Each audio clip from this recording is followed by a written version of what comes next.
কিন্তু আপনি এই উদ্যোগটা কেন নিচ্ছেন? এই উদ্যোগটা হচ্ছে সবাই যাতে চায় তাই মাসি দেয়। হ্যালো, আসসালামু আলাইকুম। ওয়ালাইকুম আসসালাম। হ্যালো, আপনি কত বছর ধরে এই ডাবের ব্যবসা করেন? ধরুন 20-25 বছর। 20-25 বছর। হ্যাঁ, আর আপনি কি এখানের স্থানীয়? এখন স্থানীয়।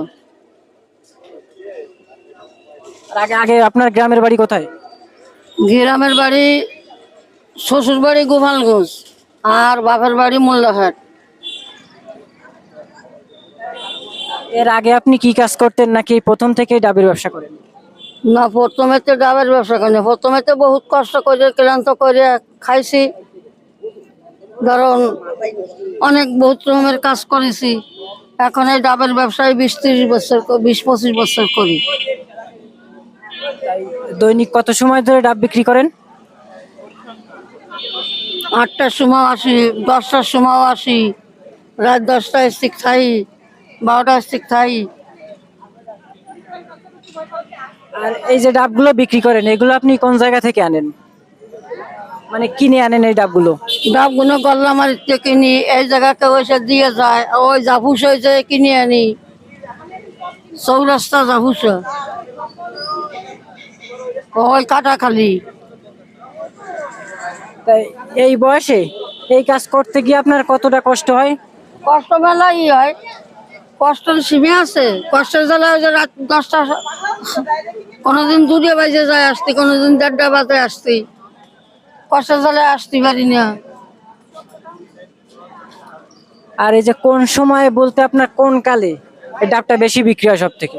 ডাবরা গরমকালে বেশি বিক্রি হয়। গরমকালে। দাম অতিরিক্ত চড়া। ডাবালারা আসলে কয় কি যেন এত দামে কিনছি, অত দামে কিনছি, এত দাম অত দাম, 90 টাকা, 80 টাকা, 70 টাকা। সোয়ার নিচে ডাব এখন কিনা যায় না। এই গরমের সিজন আসলে 110 টাকা 20 টাকা বিক্রি হয়। মানে আপনার কেনা পড়ে কত আর আপনি কত করে বিক্রি করেন? ধরেন ওই যে 80 টাকা 90 টাকা কিনছি, 100 টাকা বেচতেছি, 120 টাকা বেশি, 130 টাকা বেশি, 120 টাকা। অনেক বেশি না? তাহলে আপনার সংসারে কে কে আছেন?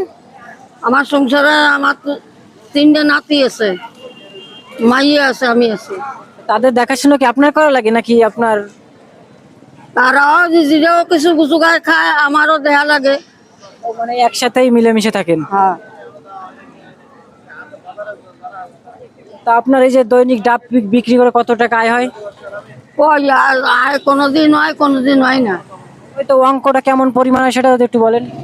ও বেচা কেনার উপর নির্ভর। আজকে ডাব বেচা আমরা 8টা, তা 8টা ডাবে 10 টাকা হলে কয়টা লাভ হয়? 5 টাকা হলে কয়টা লাভ হয়? খুবই সীমিত। এই যে আয়, এই ডাব বেচে যে আয় হয় এটা দিয়ে কি আপনার সংসার ঠিক মতো চলে?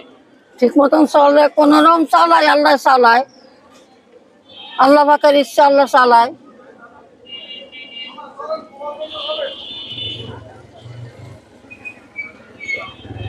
আপনার এই যে বয়স, আপনার এই বয়সে তো অনেক বৃদ্ধরা দেখেন অনেকের কাছে সাহায্য বা অনেকের কাছে সাহায্য চেয়ে বেড়ায়, কিন্তু আপনি এই উদ্যোগটা কেন নিচ্ছেন? এই উদ্যোগটা হচ্ছে সবাই যাতে চায় তাই মাসি দেয়। সবাই যদি একপাতি ইস্তেমাল যার যেটা সেই সেটা করতে হবে। আমার যদি বাড়িতে খায় চাতে চাওয়ান তাহলে আমার চাইয়ে খাতেই হবে সময় মতন। আর এখন এই যে করতেছি, কম মাসি খাচ্ছি। এই যে আপনি তো বৃদ্ধ একজন ডাব বিক্রি করেন, তো আপনার এইখানে যে কোনো সরকারি সহযোগিতা বা কোনো মানুষের বা কোনো সংগঠনের সাহায্য কি আপনি কখনো পেয়েছেন এখানে? এখানে সরকারি সাহায্য পাই না, সরকারি সাহায্য আমরা পাই না, এমনি কেউ দেয় না। আপনার এই ডাব খেয়ে খুশি হয়ে বা অন্য কোনো কারণে আপনারা কেউ কোনো কিছু সাহায্য করছে কিনা, অতিরিক্ত মানে ন্যায্য মূল্য ছাড়া বেশি দিছে কিনা কখনো? ও 200 200 টাকা 100 টাকা ও স্বাভাবিক দেয়, ওতে কোনো একটা ঘটনা না। ভবিষ্যৎ দেয়, কেউ খাইয়ে একটা খাইয়ে দিয়ে গেল 100, কেউ খাইয়ে দিয়ে গেল, ও ভবিষ্যৎ। তো মানে যে যা খুশি হয় আপনারা দেয় সেটা আপনি নেন, তাই তো? দেয় কেউ দেয় না, পাওয়া যায় না, সব দেয় না, এমন দেয় না। এখন তো যার যার তো তাই সেই বাসে না। আগে যেমন বিক্রি হয়েছে, চলতি বেচা মাসি বিক্রি হয়েছে, এখন সারাদিন কালকে 35টা ডাব 34টা ডাব নিয়ে উঠছি। কয়টা আছে গুনে দেখেন যে কিরম বিক্রি। 34টা ডাব কালকে জোহরের সময় উঠছি, কয়টা আছে দেখেন, গুনে যান। এখন তো আপনি সুস্থ শরীর আছেন, আপনি এখন সুস্থ আছেন, তো যখন আপনি কাজ করতে পারবেন না, যখন আপনার বয়স আরো বেড়ে যাবে, তখন আপনি কি করবেন? আল্লাহ, সে কথা তো একবার বললাম যে আল্লাহ পাক রব্বুল আলামিন যেভাবে চালায় সেভাবে চলতে হবে, এছাড়া কোনো পথ আছে?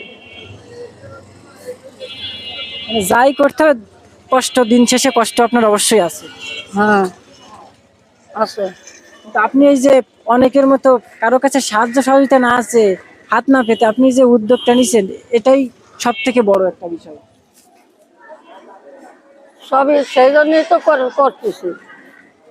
আপনি যে এই যে চিন্তা ভাবনাটা নিছেন যে সবাই যদি হাত পাতে, সবাই যদি হাত পাতে কয়জনে পাবে, এই জন্য আপনি এই ব্যবসাটা ওই নিছেন। একজনের দরজায় ঠ্যাং ভাঙে খাড়াইতে, ও বাবা দাও, বাবা দাও, বাবা দাও। কেউ দেয়, কেউ বেশি কথা কয়, কেউ কম কথা কয়। শুনি তো আমার ধারে আসে, শুনিনি কাজ করতে পারো না, সেটা সেটা কত রঙের বেরঙের কথা। কে যে একশো গুণে যেতে পার হয়েছে। খালা, আমি আশাবাদী আপনার এই জীবনের সংগ্রাম অনেকের কাছে অনেক অনুপ্রাণিত করবে। আপনার সুস্থ দীর্ঘায়ু কামনা করছি।